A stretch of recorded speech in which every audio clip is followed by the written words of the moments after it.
पूज्य बहन श्री के वचनामृत बोल नंबर 123, 124, 125, तारीख 10/4/2000, श्री देवचंद भाई। नमो अर्यंताणम नमो सिद्धाणम नमो आयर्याणम नमो उवज्जायाणम नमो लोये सवसावणम नमो समय साराय स्वानुभूत्या चकास्ते चित्त भावाय भावाय सर्वभावांतरचिले मंगलम भगवान वीरो मंगलम गौतमो गणि मंगलम कुंद कुंदार्यो जैन धर्मोस्तु मंगलम सर्व मंगल मांगल्यम सर्व कल्याण कारकम प्रधानम सर्वधर्माणम जैनम जयतु शासनम ओंकार बिंदु संयुक्तम नित्यम ध्यायन्ति योगिनो कामदम मोक्षदम चैव ओंकाराय नमो नमः। पूज्य बहन श्री के वचनामृत 78 नंबर प्रवचन चल रहा है। बोल नंबर 123।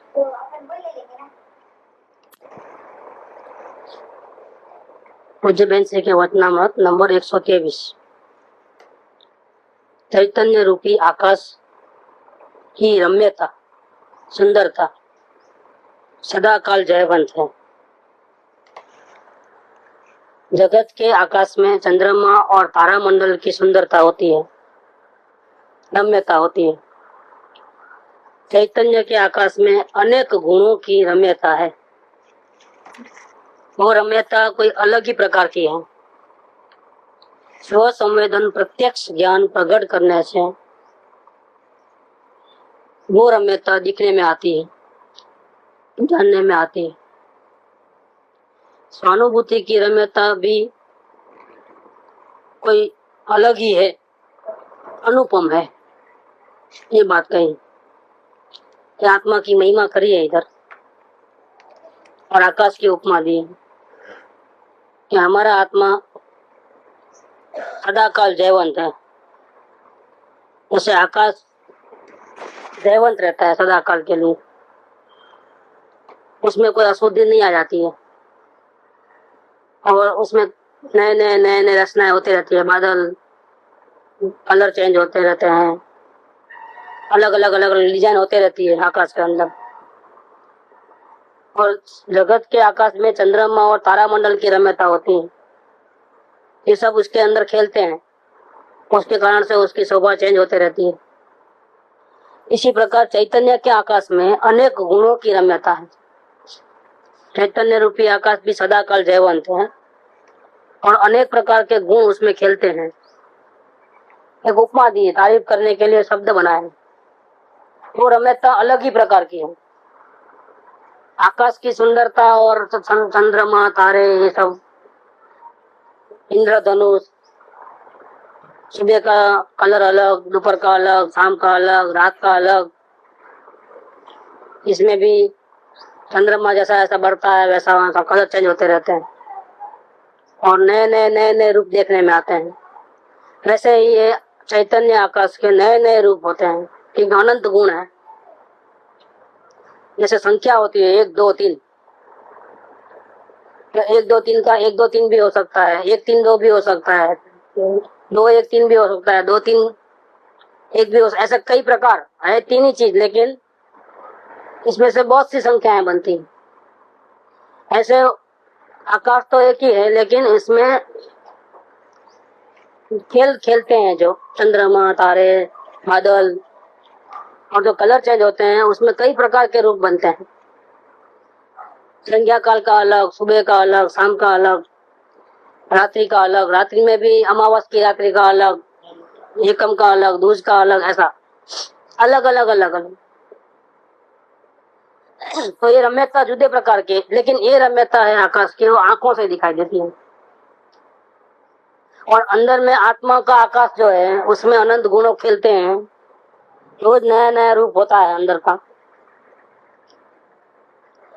वैसा जो रूप है आत्मा का, उसकी जो सुंदरता है वो कैसे मालूम पड़ेगी? स्व संवेदन प्रत्यक्ष ज्ञान प्रकट करोगे तो ही मालूम पड़ेगा। जितने आत्मा है सबके सब अपने अंदर के आकाश को देख सकते हैं, महसूस कर सकते हैं, अनुभव कर सकते हैं, ऐसा नहीं। शक्ति सभी में है, केवल ज्ञान प्रकट करने की शक्ति है, लेकिन सभी जीव नहीं देख पाते। संगनी पंचेंद्रिय जीव हो और रुचि आत्मा की होवे, आत्म कल्याण करने की भावना होवे, सदगुरु से विधि सीखे, अंतन में प्रयास करे और एक आत्मा के सिवा कुछ नहीं चाहिए, ऐसी भावना पूर्वक अंदर में प्रयास करते करते करते करते जब स्व संवेदन प्रत्यक्ष ज्ञान प्रकट होगा तब ये आत्मा की सुंदरता मालूम पड़ेगी स्वयं को। तब तक मालूम पड़ने वाले नहीं है, लेकिन है बहुत सुंदर। सुंदर तो है और कोई अलग ही प्रकार है उसका। स्व संवेदन प्रत्यक्ष ज्ञान वो प्रकट करो। ऐसी सुंदरता देखना है तो प्रकट करो। भव्य जीवों को प्रयास करने से, अंतर्मुखता का अभ्यास करने से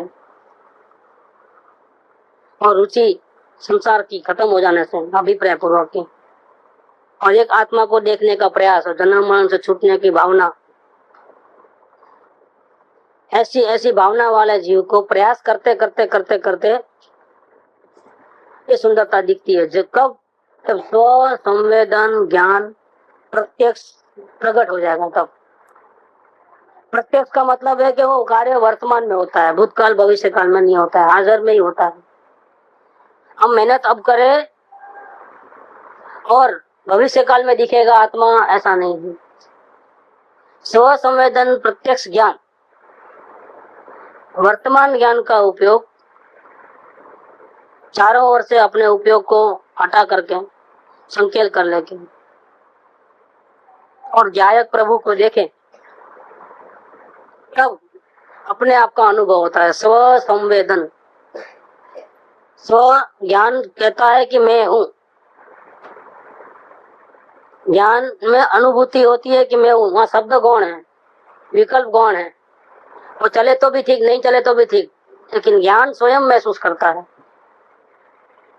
ऐसे अदर से नहीं, स्वयं अपनी ओर झुक करके, अपनी ओर देख करके स्वयं स्वयं की अनुभूति करता है, स्वयं स्वयं को जानता है, स्वयं स्वयं में लीन होता है और सारे जगत के सभी पदार्थों के ज्ञेयों के प्रतिबिंब अंदर में पड़ते हैं चैतन्य के आकाश में।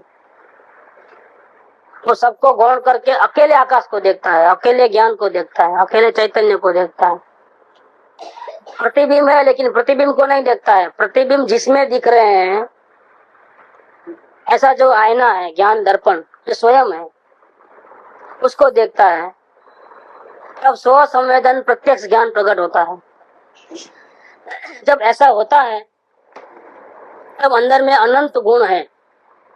जैसे आकाश में तारे हैं, चंद्रमा है, ऐसे अंदर में अनंत गुण है। और जिस प्रकार से आत्मा में खेलते हैं, मतलब तारे वगैरह आकाश में खेलते हैं, मतलब ये तारा अभी इधर है, बाद में उधर हो जाएगा, ऐसा। एक ध्रुव तारा एक ही जगह पे रहता है, बाकी सब घूमते रहते हैं। नहीं रहता कैलिडोस्कोप में ऐसा घुमाते हैं तो डिजाइन चेंज होती रहती है, ऐसा देखें तो वही कांच के टुकड़े उतना ही है, लेकिन जितना जितना घुमाओगे उतना उतना उतनी उतनी डिजाइने बनेगी इसमें। ऐसा इसके अंदर भी ऐसा है कि अनंत गुणों की पल पल में नई नई डिजाइन उत्पन्न होती है, नई नई, वही के वही गुण है, अनंत गुण है। और जैसे संख्या की बताया कि 1 2 3, कैसा नए नई संख्या बन सकती है।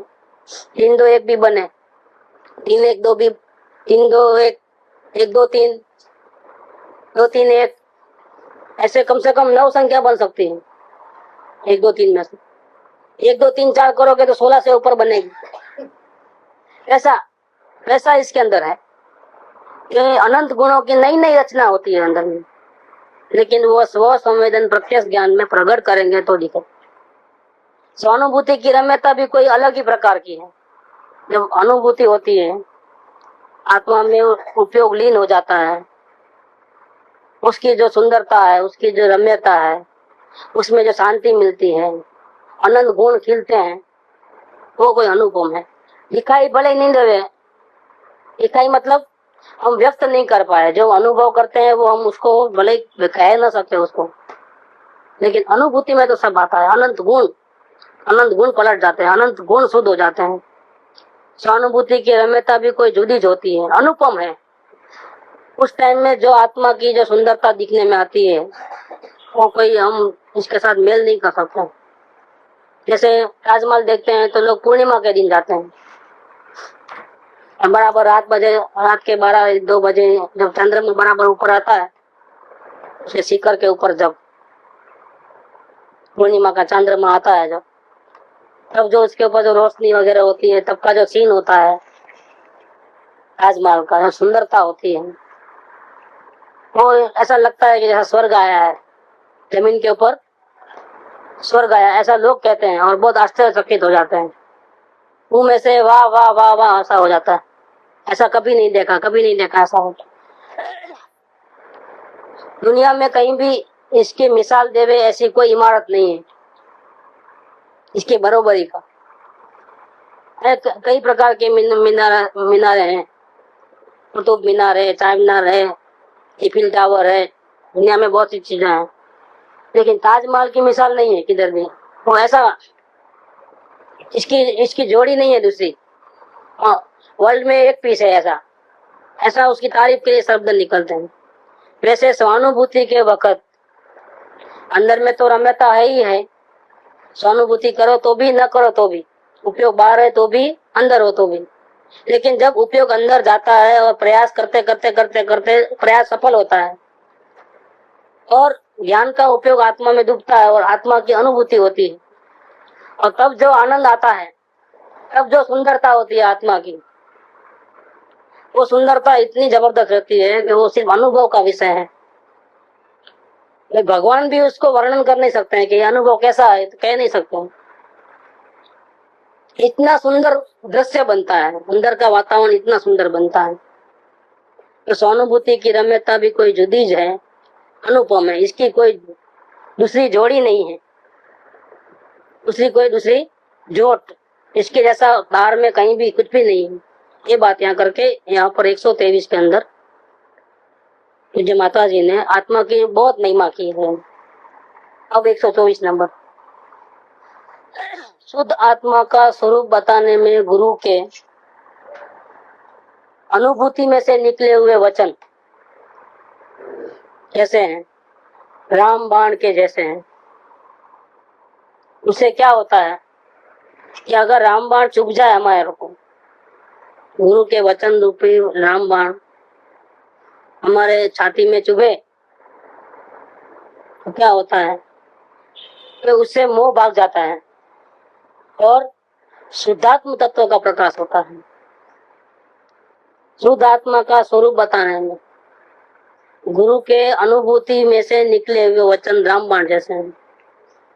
ये अनुभवी ज्ञानी पुरुषों को जो वचन है, वो वचन में जब शुद्धात्मा का वर्णन आता है, तो शुद्धात्मा का जो वर्णन आता है वो अनुभव में से निकले हुए वचन है। तो कोरी तारीफ नहीं होती है क्या? जैसे रसगुल्ले की बातें करें और रसगुल्ला खावें और तारीफ करें खाते खाते, एक सिर्फ बातें करें और एक खाते खाते बातें करें, इसमें कितना अंतर है? आगे आ जाओ। उसमें अंतर क्या है कि एक तो कोरी बातें हैं, उसमें रस महिमा वो नहीं है। तारीफ भी है तो सुखी सुखी तारीफ है, तारीफ करने वाले को भी उसका कोई आनंद नहीं है। लेकिन सदगुरु के जो वचन हैं, खास तौर पे जब शुद्धात्मा का स्वरूप दिखाते हैं, आत्मा के बारे में बात करते हैं और जो महिमा करते हैं, वो महिमा लुकी नहीं है। वे शास्त्रों में बहुत महिमा है इसलिए हम महिमा करते हैं, या हमारे गुरु बहुत महिमा करते थे इसलिए हम महिमा करते हैं, और स्वयं ने अभी देखा नहीं है तो देखे बिना की महिमा नहीं है। वो अनुभूति में से निकले हुए वचन है। जब अनुभव करते करते आत्मा के वचन निकलते हैं आत्मा के बारे में, तो ऐसे वचन कैसे होते हैं वो ऐसा रस से बोलते हैं, इतने रस से बोलते हैं कि सुनने वाले को लालच हो जाती है। क्या सुनने वालों को ऐसी लालच होती है कि इतनी तारीफ करते हैं और इतनी महिमा है आत्मा की, और सामने वाला इतनी महिमा से और तारीफ करते करते थकता नहीं है। शब्द कम पड़ते हैं आत्मा की तारीफ करने में, शब्द कम पड़ते हैं, वाणी पूरी नहीं होती है। वो इस प्रकार से बोलते हैं कि उनकी वाणी में ऐसा लगता है कि वो कुछ ज्यादा अनुभव कर रहे हैं लेकिन वाणी में कम आ रहा है, ऐसा बोलते हैं। है कुछ ज्यादा लेकिन वो पूरा कह नहीं सकते, इसलिए इसे फिर वो कैसे भी करके उसको पूर्ति करने का प्रयास कर रहे हैं, लेकिन नहीं, उससे भी ज्यादा अनुभव कर रहे हैं। जैसे नहीं कहते हैं कि एक सेकंड क्या असंख्य भाग, उतने भाग में उतने एक समय के लिए भी अगर अंदर में दृष्टि चले जावे, क्या एक समय के लिए, वो समय कितना है, जैसे 1 मिनट का 60 टुकड़े, वो 1 सेकंड, और 1 सेकंड के असंख्य टुकड़े, लाख करोड़ अबज नहीं, कितने असंख्य, तो कितना बारीक टाइम हो गया वो। सिर्फ इतना समय भी अगर वो अपने आत्मा को देख ले एक बार, सिर्फ एक बार, तो क्या होगा। तो ये एक समय का जो परमात्मा से जो मिलन है ज्ञान के उपयोग का, जो अभी तक तो बाहर ही भटकता है 5 इंद्रियों के विषयों में, जगत की पंचायतों में, सब में भटक रहा है उपयोग। वो उपयोग अगर एक समय के लिए अगर ये परमात्मा को देख ले तो क्या होगा, पूरा जीवन बदल जावे। जीवन ऐसा बदल जावे कि जन्म मरण का अंत हो जावे, भीख मांगना छोड़ दे। इतना खजाना वो अंदर में देख लेता है कि वो कहता है अभी मुझे मोक्ष भी नहीं चाहिए, ऐसा खजाना देख लेता। इतना पावर अंदर में आ जाता है कि अभी अवस्था तो अधूरी है, अभी पूर्ण वितराग नहीं हुआ है। क्या भी अवस्था में तो राग द्वेष मोह सब है, लेकिन देखने मात्रा से ऐसा कोई ताकत अजब गजब की आ जाती है अवस्था में भी कि मृत्यु का भय नहीं, वेदना का भय नहीं, 7 प्रकार के भय नहीं होते उस देखने के बाद। 1 सेकंड देखे तो सारी अभिप्राय पूरा की तो तमाम इच्छाएं खत्म, अब इच्छा ही नहीं रही, कुछ मांगना ही नहीं रहा, मुक्ति भी नहीं चाहिए। ऐसा कर क्या देख लेता है, इतनी महिमा है और आनंद आनंद आनंद। ये परिणति में जो रोज टेंशन, भय, डर, चिंता सब गायब, किसी की परवाह नहीं करता है। सर पे बम गिरे, पूरे ब्रह्मांड खिलबली मच जावे, लेकिन उसको ऐसा नहीं होता है मेरा क्या होगा, वो इतना ही शांत रहता है, टेंशन नहीं है, माइंड पे टेंशन नहीं आता है। तो एक समय देखने का है फल, एक समय का इतना चमत्कार है, क्योंकि ऐसी इस प्रकार की महिमा करते हैं, लेकिन फिर भी वो महिमा संपूर्ण नहीं है, वाणी की ताकत नहीं है, अपूर्व महिमा है और अद्भुत महिमा है कि हम वचन से, वचनातीत, विकल्पातीत, इंद्रियातीत, केवल स्व संवेदन ज्ञान में अनुभव में आवे, ऐसा आत्मा का स्वरूप। वैसे अनुभव में से निकले हुए, अनुभूति में से निकले हुए जो आत्मा के वचन, सदगुरु के वचन है, और जब वो शुद्धात्मा का स्वरूप, उसकी महिमा, उसकी तारीफ, उसके अनंत गुणों की बात, ये सब करते हैं,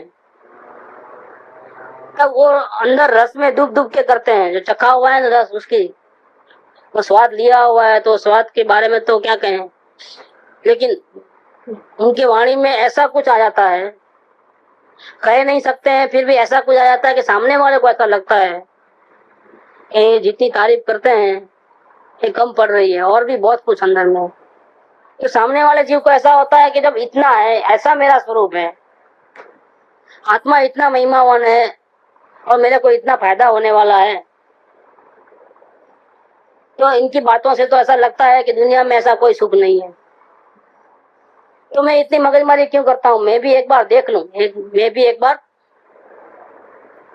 इनकी तारीफ से तो ऐसा लगता है कि मैं भी एक बार कैसा भी करके समय निकालूं और देखूं, ऐसी लालच पैदा हो जाती है। तो शुद्ध आत्मा का स्वरूप बताने में सदगुरु के जो अनुभव पूर्वक निकले हुए वचन है वो रामबाण जैसे हैं। रामबाण जैसे माने क्या कि सामने रामबाण जैसे फेल नहीं होता है, वो वापिस नहीं आता है। जिस टारगेट को उसने लक्ष्य किया है वो टारगेट को रीच करता है, वो कार्य करके ही आता है, फेल आता ही नहीं। बीच में ब्रेक हो जावे, बीच में कोई रोक देवे, वापिस आवे, ऐसा रामबाण नहीं है। रामबाण के बारे में तो निकलना नहीं, और निकला तो प्राण लेकर के ही जाएगा। जिसके ऊपर छोड़ा उसका सर काट के ही जाएगा। वो फेल नहीं जाते हैं। ऐसे अनुभव से निकले हुए वचन यानी कि कभी फेल नहीं जाते हैं। यानी के वचन लाखों लोग सुनते होंगे क्या, और लाखों लोगों में से हो सकता है 2-4 ही पा लेते होंगे, पूरे के पूरे कोई मोक्ष में नहीं जाते हैं। कोई कहीं किसी को एक को असर करता है, 2 को असर करता है। ज्यादा अच्छे लोग हैं, भव्य जीव है तो संख्या ज्यादा भी होती है। लेकिन ऐसा कभी नहीं बनता है कि ज्ञानी के वचन निकले और एक भी पाया नहीं, एक को भी असर नहीं किया और एक भी मनुष्य जन्म सफल नहीं किया, ऐसा कभी नहीं बनता है। अगर ऐसा होता है तो ज्ञानी के वचन निकलते ही नहीं। यहाँ तक कि एक शब्द भी लिखते हैं वो, तो उस शब्द में पीछे किसी न किसी जीव का हित होने वाला है। कभी न कभी उसके हाथ में आएगा और उस जीव का पलटा होने वाला है। ऐसे रामबाण वचन होते हैं। ज्ञानी की वाणी कभी भी फेल नहीं है। वचन निकले तो किसी एक का कल्याण होना ही है, भले सबका कल्याण ना हो तो कोई बात नहीं, लेकिन कोई एक जीव तो जरूर जागता है। असल में क्या है कि ज्ञानी की वाणी में ऐसा सामर्थ्य है कि सामने वाले के भव्यता अगर है उसमें तो उसका उपादान जाग ही जाता है। असल में उसका उपादान जागृत होने वाला है, इसीलिए ज्ञानी के वचन निकलेंगे। यानी कि कोई बोलने की इच्छा नहीं है, लेकिन क्या करें, सामने वाले का कल्याण होना है ना, तो बिना बताए कैसे होगा। इसलिए ज्ञानी की वाणी निकलने में निमित्त कौन है कि भव्य मुमुक्षु जीव है, वो सामने बैठा है तो ज्ञानी की वाणी निकलती है। अगर वो नहीं है, सामने किसी की भावना ही नहीं है, ज्ञानी का लेक्चर बंद हो जाएगा, वाणी नहीं निकलेंगे, शब्द नहीं निकलेंगे। उनका सारा दिन एक पट्टी जैसा है वैसा निकलेंगे, तो शब्द ही नहीं निकलेंगे, क्योंकि सामने वाले की भावना नहीं है, मुमुक्षुता नहीं है, खत्म।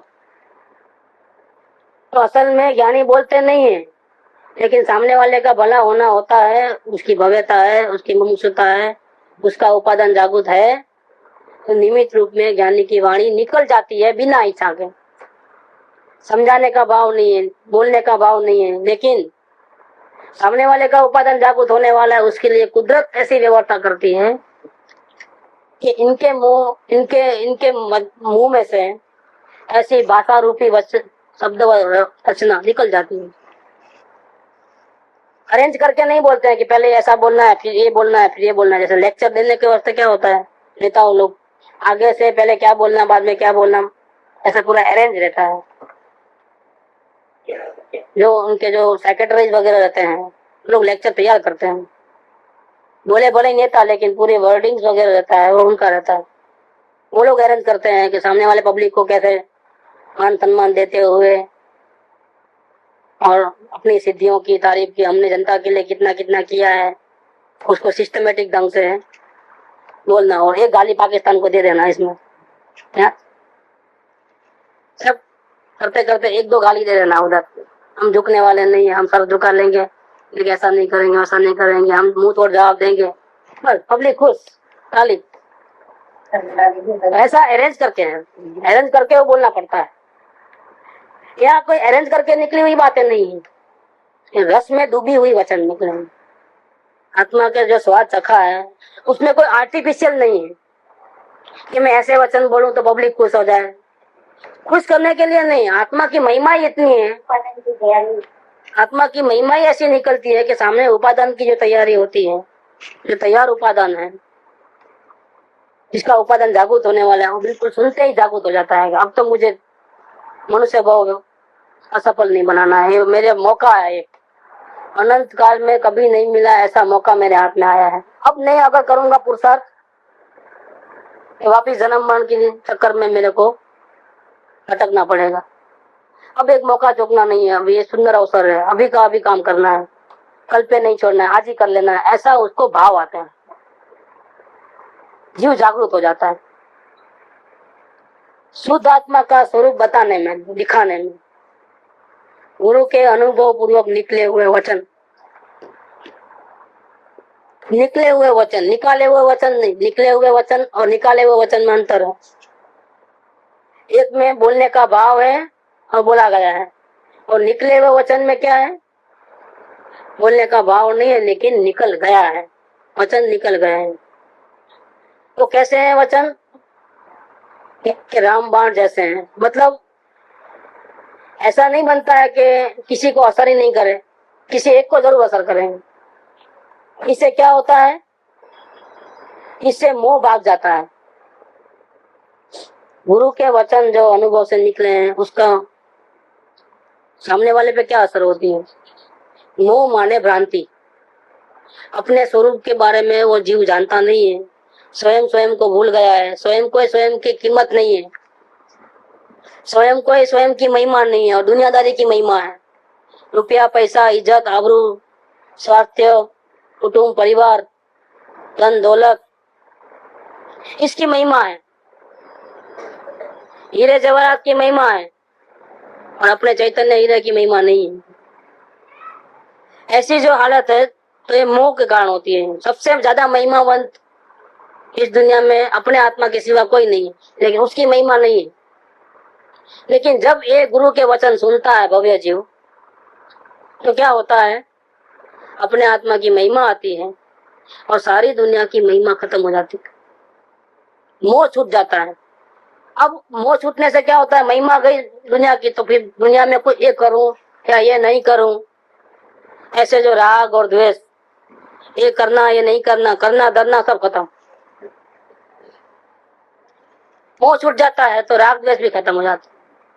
तो मोह भाग जाता है तो क्या होता है, मोह भागने से करना डरना, जब जानने देखने में जीव आता है और करना डरना कुछ भी नहीं रहता है, बिल्कुल शांत हो गया है। जैसे शांत सरोवर के अंदर पानी में एक कंकर मारो तो भी ऐसा ऐसा ऐसा ऐसा नहीं होता है। उस वक्त अगर हम मुंह देखने जाएंगे तो नहीं दिखता, बिल्कुल शांत एकदम, जैसे एकदम पत्थर के जैसे हो जाता है पानी, बिल्कुल पवन भी नहीं है, कुछ नहीं है ऐसा। और फिर इसमें मुंह देखो तो दिखता है। ऐसे जब मोह नहीं रहता है, करना डरना मिट गया है, सिर्फ जानना मात्र रह गया है, तब अगर अपने स्वरूप को देखना है, उसका प्रयास किया जाए। कब कब प्रयास करना है स्वरूप को देखने का, जब कोई भी विचार नहीं है, करूं नहीं करूंगा, बिल्कुल एकदम जैसे कोई भाव ही नहीं आया है, अब कोई भाव है ही नहीं, जैसे सामने कोई है नहीं, किसको देखें अब, कोई नहीं दिख रहा है, कुछ भी नहीं दिख रहा है, ये करूं वो करूं भी नहीं हो रहा है, कोई भाव नहीं आते हैं अच्छे बुरे, एकदम शांत।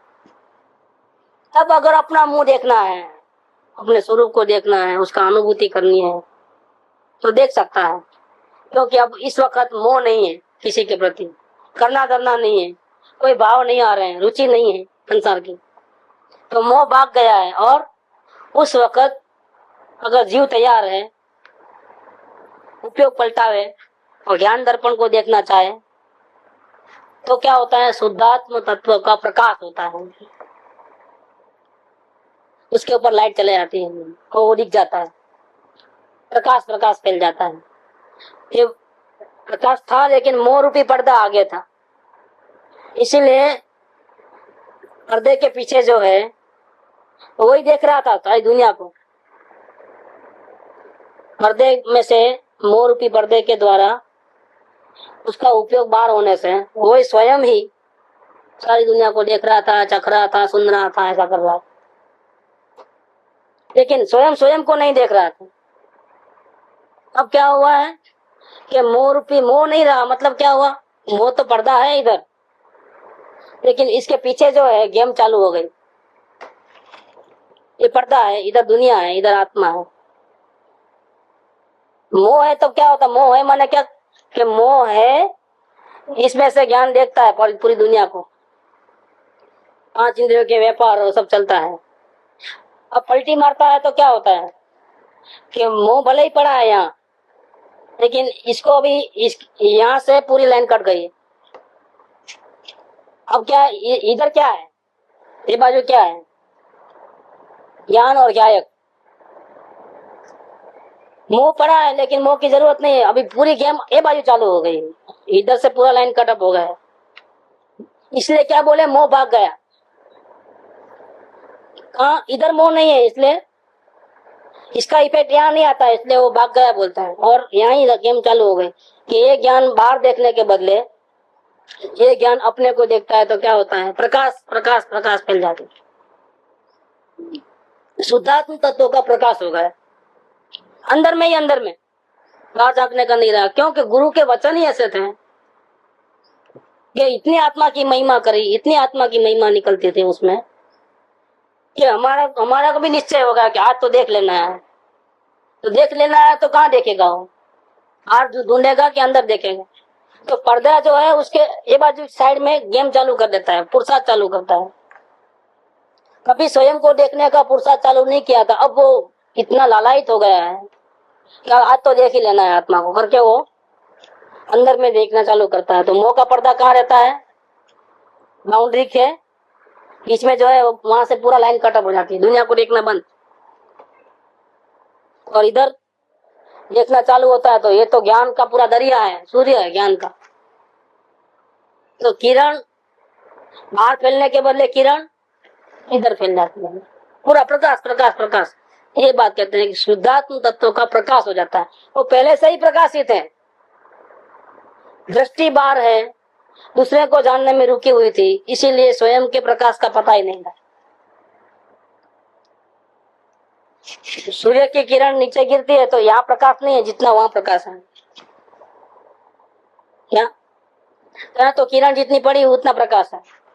अब वो पलटी मारे इधर तो कितना प्रकाश है कि हमारी कैपेसिटी नहीं है उसको झेलने की, इतना प्रकाश है। हम 1 सेकंड भी ऐसा देखेंगे तो जैसे आंखों पे अंधेरा आ जाएगा। ऐसा ऐसा ज्ञान सूर्य है आत्मा, इतना ज्ञान सूर्य है। शुरुआत में तो एक समय से ज्यादा ठहर ही नहीं सकेगा, वो इतना प्रकाश है कि वो झेल नहीं पाता है। जैसे वो ऑपरेशन होता है आंखों का, 10 दिन तक पट्टी बांधी है, 8-10 पट्टी बांधी है। अब क्या, अब जब खोलने का टाइम आता है तो क्या करते हैं, दिन के उजाले में लेके आते हैं और खोलेंगे, रूम में अंधेरा करेंगे, क्या ये पट्टियां खोलेंगे, फिर थोड़ा थोड़ा थोड़ा थोड़ा प्रकाश करेंगे, क्योंकि एकदम तो पूरा अंधेरा अंधा हो जाएगा, झेल नहीं पाता है, बहुत दर्द होता है। वो रोशनी एकदम टॉर्च लाइट आंखों में डालते हैं तो हम देख नहीं पाते हैं। तो धीरे धीरे प्रकाश करते करते आंखों को एडजस्ट करते हैं, तब वो देखना चालू होता है। एकदम प्रकाश नहीं होता, इतना अंदर में इतना प्रकाश है कि शुरुआत में जब देखता है, जब अंदर में जाता है तो एक समय से ज्यादा ठहर नहीं सकता है, फौरन उपयोग बाहर आ जाता है। 1 सेकंड में तो इतना प्रकाशित ज्ञान से सुशोभित इतना चैतन्य का प्रकाश है कि वो झेल नहीं पाता है। फिर उसको कैपेसिटी बढ़ानी पड़ती है, बढ़ाता है धीरे धीरे धीरे, साधना बढ़ाता है। तो जब ज्यादा कैपेसिटी बढ़ जाती है तब फिर उसको ज्यादा देखने के लिए अपने आप को नियमित करता है, जीवन को। ज्यादा देख नहीं पाता हूँ क्योंकि 12 घंटा बिजनेस करता हूँ, अब ज्यादा देखना है क्योंकि अभी कैपेसिटी बढ़ गई है और शांति मिलती है। यहाँ बिजनेस के आवर्स कम करो, 6 घंटे पे आ जाओ। इधर जाते हैं उधर जाते हैं, नहीं अभी कंट्रोल कर दो। खाने पीने में टाइम ज्यादा जाता है, शाम का खाना बंद करो या 2 टाइम ही खाना, बाकी बीच में खाना नहीं। इसका जीवन को कंट्रोल संयमित करता है। संयम इसीलिए करता है ताकि ज्यादा समय मिले अपने प्रभु को देखने का, क्योंकि अभी कैपेसिटी बड़ी है, कैपेसिटी बड़ी है। जैसे पूंजी बढ़ती है तो फिर दूसरी दुकान ले सकते हैं, अपनी कैपेसिटी बड़ी है। कारखाना और एक डाल सकते हैं क्योंकि अपने पास कैपेसिटी है। ऐसा कैपेसिटी बड़ी है, इस प्रकार से अंदर की कैपेसिटी बड़ी है तो बाहर का फिर कट ऑफ करके अंदर में ज्यादा रहना है तो शांति मिलती रहती है, ज्यादा ज्यादा ज्यादा। ऐसा बाहर से कंट्रोल कम करते करते करते और ज्यादा ताकत बढ़ जाएगी तो क्या होगा, घर में ही नहीं रहना है। इतना भी जो उपयोग बाहर जाता है वो नहीं रहना है, चलो जंगल में एक भी परिग्रह नहीं चाहिए, क्योंकि इतना उपयोग बाहर जाएगा फिर संभालना ही नहीं है किसी को। चलो इतना भी उपयोग वेस्ट नहीं करना है। न चप्पल चाहिए, न चश्मा चाहिए, न घड़ियाल चाहिए, न पथारी चाहिए, न कुछ नहीं चाहिए, ब्रश नहीं चाहिए, कुछ नहीं चाहिए। नाना धोने में भी उपयोग नहीं। ऐसा क्यों? इसका अंदर में रहने से ज्यादा फायदा है, और अंदर से ही सुख मिलता है तो बाहर क्यों इतना मगजमारी। ऐसा जीवन को कंट्रोल करते करते करते करते परिग्रह रहित अनुव्रत में से महाव्रत में आकर के शुरू कर देता है अपनी जिंदगी। मजे में रहता है, शांति बढ़ते जाती है, बढ़ते जाती है। वहाँ कसाय कम होते जाते हैं। ऐसा करते करते जब परमात्मा बनेगा तो शरीर ही छूट जाएगा, फिर भगवान बनेगा, इसकी भी जरूरत नहीं है। और संपूर्ण अपने अपने ही बल के ऊपर संपूर्ण आनंद में रहता है। ये तरीका है। ये अपनी कैपेसिटी बढ़ा बढ़ा करके अंदर के सूर्य को पकड़ता है, ज्ञान सूर्य। संपूर्ण जब दृष्टि वहां रहती है, इतनी दृष्टि में ताकत हो जाती है उपयोग में, तो उपयोग कहीं भी बाहर जाता नहीं, इसको ही देखते रहते। अभी इसमें उपयोग में ताकत नहीं है, उसका तेज को झेलने की हमारे वर्तमान ज्ञान के उपयोग की ताकत इतनी नहीं है कि उसका सामर्थ्य हम सहन कर पाए। इसलिए वो क्या करता है, फिर वापिस मुंडा फेर देता है। क्या परमात्मा इतना जबरदस्त है, इतना इतना सामर्थ्यवान है, इतनी शक्तियां हैं इसके अंदर, क्यों हमारी कैपेसिटी नहीं है, वर्तमान अवस्था की कैपेसिटी नहीं। तेज को झेल नहीं सकता है तो नजर आता ही मुंडा फिरा करके वापिस अंधेरे में देखना चालू कर देता है, ये अंधकार में देखता है, उधर नहीं देख पाता है, सूर्य को नहीं देख पाता है। लेकिन कैपेसिटी बढ़ती है, और जब कैपेसिटी पूर्ण बढ़ती है तो फिर यहाँ से हटता ही नहीं है। अंधेरे में क्यों देखे, फिर कचरे कुंडी को क्यों देखे, फिर इधर न देखे भगवान को। इसी भगवान निरंतर अपने भगवान को देखते हैं, बाहर उपयोग जाता ही नहीं।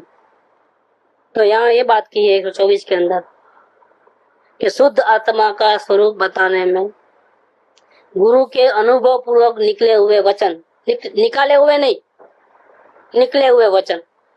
कैसे वचन? अनुभूति में से निकले हुए वचन।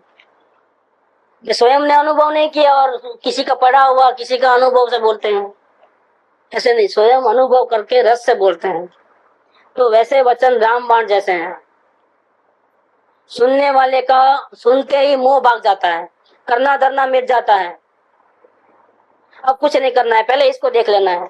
ऐसा अंदर से भाव जागृत होता है, लालच जागती है। अपने आत्मा के ऊपर प्रेम नहीं हुआ है, प्रेम नया उत्पन्न हो जाता है। संसार का प्रेम जो रोकने वाला है इसको छूट जाता है। आग लगो संसार में, जो होना है वो पहले आत्मा को देख लेना, न जाने क्या होगा, कब क्या होगा, पहले आत्मा को देख लेना। ऐसा आत्मा के प्रति समर्पित हो जाता है, प्रेम जागृत होता है, तो मोह भाग जाता है। पदार्थों का जो मोह है, अन्य को अपना मानना, उसकी संभाल रखना, उस पर ध्यान देना, ऐसा जो हमारा मोह है, क्रांति है, बाहर में से सुख आएगा ऐसी जो मान्यता है, ऐसे जो निर्णय है, सब खत्म। मोह भाग जाता है और उपयोग अंदर में आता है मोह भागने से। अब मोह और मोह के बाहर की दीवार दुनिया पूरी, उसको देखना बंद करके ये ज्ञान जहां से वो निकलता है वहीं देखना चालू कर देता है। इधर ही पर्दा बाहर है और दुनिया भी बाहर है, पर्दा और पर्दे की दुनिया सब बाहर है। मोह राग द्वेष का पर्दा और उसको आग लगाने वाले बाह्य पंचेंद्रियों के विषय पूरी दुनिया, ये सब पर्दे के वो बाजू है। और ज्ञान और ज्ञायक ये दोनों पर्दे के बाजू। अब उसका मोह भाग गया है तो बाहर की दुनिया से कोई नाता नहीं रहा, करना धरना नहीं रहा, तो ज्ञान अंतर्मुख ऐसा होकर के अपने प्रभु को देखने में लगता है। तब शुद्धात्म तत्व का प्रकाश फैलता है, प्रकाश हो जाता है। ये बातें यहाँ 124 नंबर में की गई। अब 125 नंबर, आत्मा न्यारा देश में वसनारो छे, પૂતગલનો કે વાણીનો દેશ એનો નથી, ચૈતન્ય ચૈતન્યમાં જ રહેનાર છે। ગુરુ તેને જ્ઞાન લક્ષણ દ્વારા ઓળખાવે છે। એ લક્ષણ દ્વારા અંદર જઈને શોધી લે આત્માને। ये आत्मा की दुनिया है, आत्मा का देश है, वो अलग देश है। पूतगल का देश या वाणी का देश उसका देश नहीं है, वो वहां नहीं रहता है। पूतगल माने शरीर आदि जो है या घर बार है, उसमें वो नहीं रहता है आत्मा। और वचन में भी नहीं आता है कि वचन से उसको पकड़ नहीं सकते हैं आत्मा को, इसलिए वचन में भी वो नहीं रहता। वो अलग ही देश है उसका। आत्मा का देश अलग है। आत्मा का देश है वो ज्ञान का देश है, वो आत्मा का देश है। जहाँ जहाँ ज्ञान वहाँ वहाँ आत्मा, जहाँ जहाँ शरीर वहाँ वहाँ आत्मा, ऐसा नहीं कि भले ही शरीर और ज्ञान एक ही जगह पे रहते हैं, लेकिन आत्मा कहाँ रहता है वो बोलेंगे तो क्या बोलेंगे कि जहाँ जहाँ शरीर वहाँ वहाँ आत्मा, ऐसा कि जहाँ शरीर जहाँ रहता है वो घर वहाँ आत्मा, ऐसा जो मकान है वो आत्मा, वहाँ आत्मा मकान में रहती है, ऐसा नहीं कह सकते। क्यों? क्या मकान में गए लेकिन नहीं मिले, भाई क्या कहाँ गए हैं? तो शाकभाजी लेने गए हैं। अगर मकान में आत्मा होता तो वहां ही रहना चाहिए। अब हम गए मकान में तो वहां नहीं थे, कहाँ गए? शाकभाजी लेने गए। तो मतलब मकान में रहने वाला नहीं था वो। क्या जगह जहाँ उसका रहने का है वो ऐसा होना चाहिए कि वहां से वो कोई अलग ना हो जाए, ऐसा वो उसका घर है। इसकी बात 204 नंबर समय सार में आचार्य देव ने कही, बहुत सुंदर ढंग से कही है। ज्ञान है वो आत्मा का घर है, क्योंकि ज्ञान जहाँ जहाँ ज्ञान को देखेंगे तो आत्मा वहां पाया जाएगा। जहाँ जहाँ शरीर वहां वहां आत्मा, ऐसा नहीं कर सकता, क्योंकि शरीर तो फिर बाद में कुछ साल के बाद आत्मा और शरीर अलग होने वाले हैं। तो मुर्दे को तो जला देते हैं, क्यों जलाते हैं? कि वहां आत्मा नहीं है, मतलब निकलने वाला है वहां से। जहां से वो निकलने वाला है कुछ दिनों के लिए, कुछ सालों के लिए ही वहां रहता है, टेम्परवरी। ये उसका परमानेंट एड्रेस नहीं है आत्मा का। आता है ना, इनकम टैक्स का रिटर्न भरते हैं, आपका परमानेंट एड्रेस सही, जहां हम आपको मिल सके, लेटर लिख सके, नोटिस भेजा सके, टैक्स वसूल करने के लिए आ सकते हैं। परमानेंट एड्रेस क्या है आपका, ये होना चाहिए। वैसे यहाँ पर आत्मा का परमानेंट एड्रेस क्या, परमानेंट स्थान क्या, तो जहाँ वो पक्का मिलेगा ही मिलेगा। मकान में मिलेगा भी, नहीं भी मिलेगा, शरीर में मिलेगा, नहीं भी मिलेगा, क्योंकि शरीर बदल जाता है। ये भाड़े का मकान है, ये कौन सा है? ये भाड़े का मकान है, यहाँ से तो जाना पड़ेगा, कुछ साल तक रहना है और उसके रॉयल्टी चुकाना है। क्या चुकाते हैं रॉयल्टी? इसको बीमार पड़े तो दवा करना, भूख लगे तो खाना खिलाना, और खाना मिले इसके लिए मेहनत करना, रात और दिन उठा पटक करना।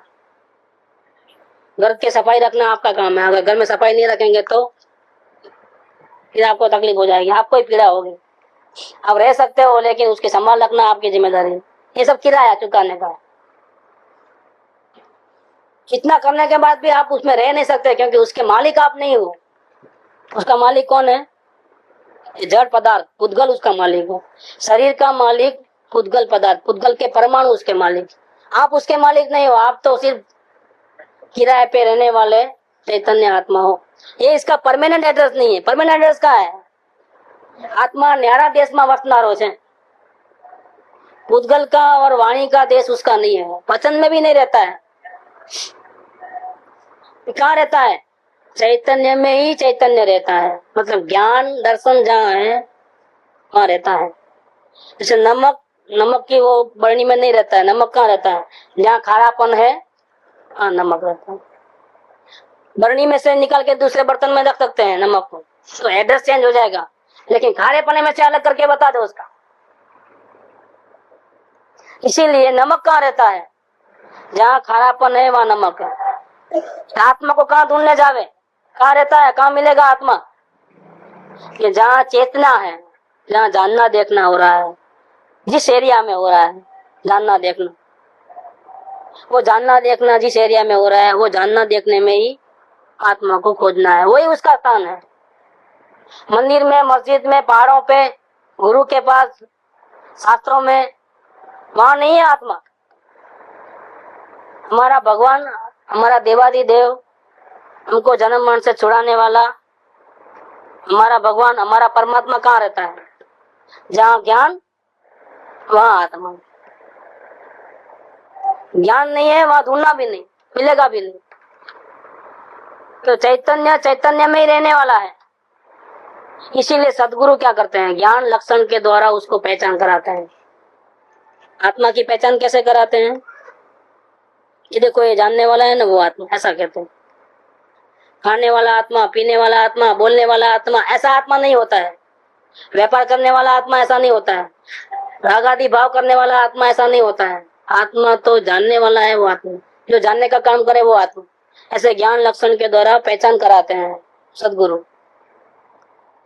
अब तेरा काम क्या है कि वो जो ज्ञान लक्षण है उसके द्वारा उसको ध्यान में रखते हुए, वो चिन्ह को ध्यान में रखते हुए, ज्ञान वो आत्मा, वो चिन्ह क्या है उसका?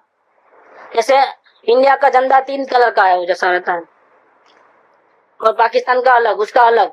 तो झंडे पर समझ जाना कि पाकिस्तानी है कि इंडियन है, कि अमेरिका का है। ऐसा आत्मा को पहचानना है तो कौन सा झंडा है, क्या चिन्ह है, उसका लक्षण क्या है? जहाँ जहाँ ज्ञान वहाँ वहाँ आत्मा। तुमको पहचानना है तो क्या करना? ज्ञान जहाँ है उसको देखो, आत्मा पूरा हाथ में आ जाएगा। तो ज्ञान लक्षण के द्वारा अंदर जा करके, ज्ञान की टॉर्च लेकर के अंदर जा करके, बाहर से हट करके खोज ले, किसको? आत्मा को। ज्ञान की टॉर्च से अंदर जा करके आत्मा को खोज ले तो मिल जाएगा आत्मा। ऐसा है यहाँ पर 125 नंबर यहाँ पूरा हुआ। सुख धाम अनंत सुसंत चही, दिन रात रहे तद ध्यान मही। प्रशांति अनंत सुधामय जे, प्रणमो पद तेवर ते जयते। प्रणमो पद